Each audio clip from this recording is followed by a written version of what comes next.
Assalamualaikum warahmatullahi wabarakatuh. Di sini kami akan menjelaskan desain arsitektur dan rekayasa jaringan Kecamatan Ngawi. Pertama-tama sebelum dijelaskan, perkenalkan nama saya Muhammad Rifki Saputra sebagai IP Network Design. Perkenalkan, nama saya Raditya Aryasena Agifari. Saya sebagai IP Network Engineer. Oke, di sini slide pertama, latar belakang dan urgensi perancangan.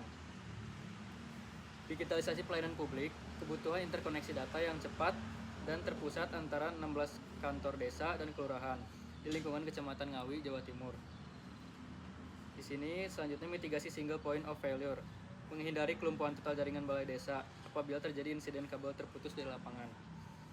Efisiensi alamat IP, menerapkan kaidah variabel length subnet mesh guna mencegah pemborosan alokasi IP versi 4. Selanjutnya profil wilayah dan pemetaan geografis. Lokasi studi kita pakai Kecamatan Ngawi, Kabupaten Ngawi, Provinsi Jawa Timur. Skala jaringannya di sini ada 4 kelurahan dan ditambah 12 desa. Karakteristik geografisnya terpusat secara radial, Kelurahan Margomulyo, Karangtengah, Ketanggi, dan Pelem bertindak sebagai titik tengah dikelilingi desa-desa penyangga di lingkar luar. Pendekatan desainnya hybrid topologi menyesuaikan kontur jalan dan sungai di peta nyata. Selanjutnya di sini arsitektur, topologi, dan fisikal. Di gambar kiri yaitu adalah topologi logika dan yang sebelah kanan adalah gambar peta fisikal Kecamatan Ngawi. Selanjutnya di sini kami memakai jalur star pusat desa yaitu 4 kelurahan, titik 4 kelurahan. Memakai jalur star dan desa-desa di samping-samping kelurahan itu memakai jalur ring menggunakan media kabel copper crossover gigabit ethernet melingkari batas luar kecamatan. Selanjutnya jalur mesh crosslink kabel interkoneksi diagonal untuk menciptakan rute pintas shortest path, jadi sekelilingnya jalur mesh antar desa. Lalu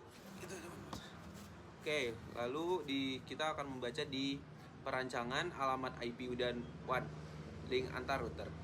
Di subnet masknya kita menggunakan untuk subnet masknya kita menggunakan 255, 255, 255, 255 untuk menyeluruh seluruh desa.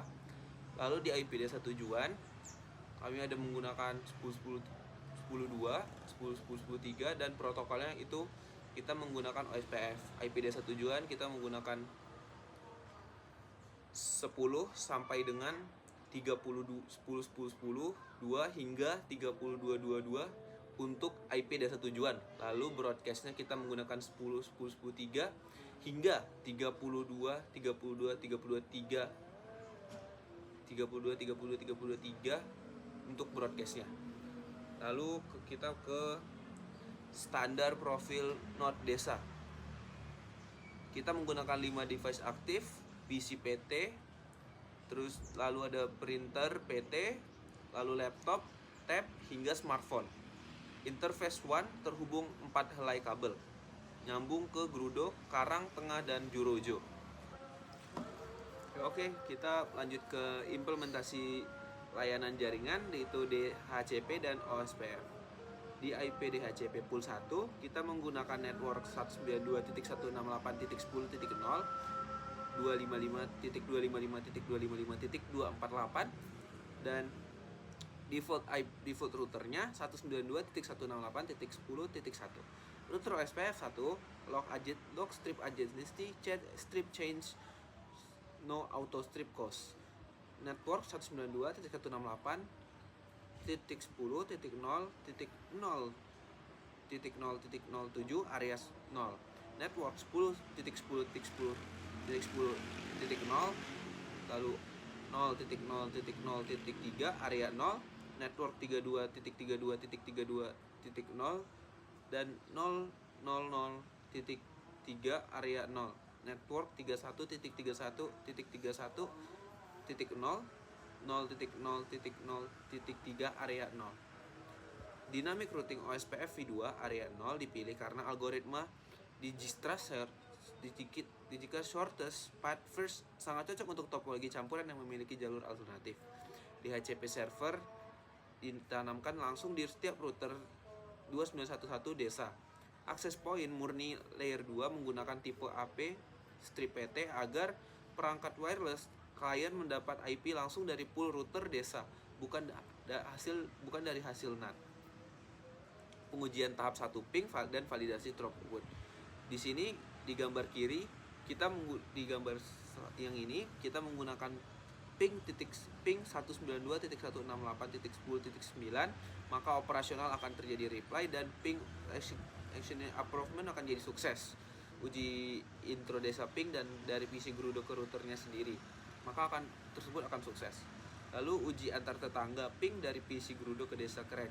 Kita menggunakan ping 192.168.10.17, maka hasil pinging akan menghasilkan yang seperti di gambar sebelah ini, ping static dan force 912. Lalu lanjut ke pengujian tahap 2, trusted tahap 2, trust search dan kecerdasan OSPF. Trusted normal, paket dari wata ulang Jurenju memiliki rute utama hook 311.311.2 hingga 299.299.2 sampai dengan tujuan. Simulasi bencana kabel 29 kali digunting live. Hasil rerouting OSPF secara otomatis memutar kemudi paket di jalur atas melewati link 27 kali, 25 kali dan sampai dengan tujuan. Status tracker komplit, jaringan tidak mati meskipun ada kabel terputus.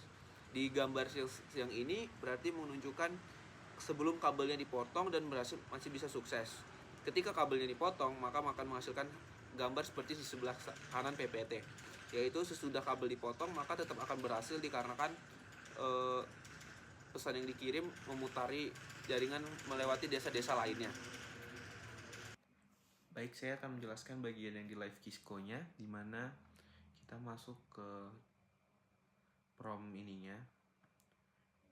Kita masuk ke command prom. Terus kita masukin IP yang tadi untuk desa terjauh, yaitu desa ada di desa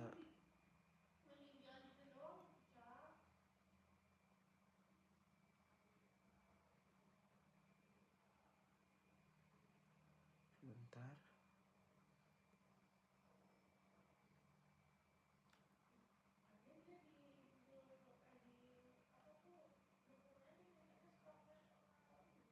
Desa Juano, kita akan memasukkannya di situ, yaitu IP-nya sesuai yang ada di data di tabel. Lalu kita masukkan IP, kita tes ping dulu, ping 192.168.10.67. Kita pakai di sini real time aja. Terus pingin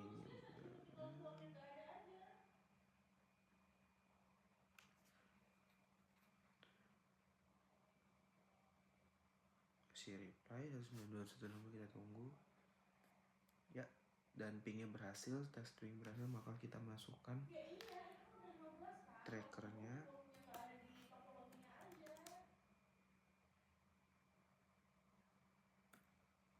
Masukin IP yang tadi kita masukin.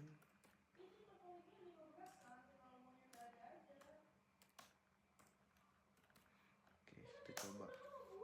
Nah, di sini jalannya teman-teman. Jadi buat semuanya masuk dan tracksnya kalau baik. Maka itu saja yang dapat saya sampaikan. Terima kasih. Lalu untuk peran network designer ada peran dan hasil dari network design, yaitu sukses memetakan koordinat ngawi dalam kanva fisik, merancang batas VLCM strip slice 29 tanpa sisa dan memetakan 20 subnet slice 30. Untuk network engineer, sukses mengkonfigurasi clock rate DCM, distribusikan 16 kolom DHCP dan menguji auto failover OSPF tanpa paket loss. Kesimpulan akhir, topologi jaringan kecepatan ngawi dinyatakan layak operasi. Baik, terima kasih untuk presentasi dari kami.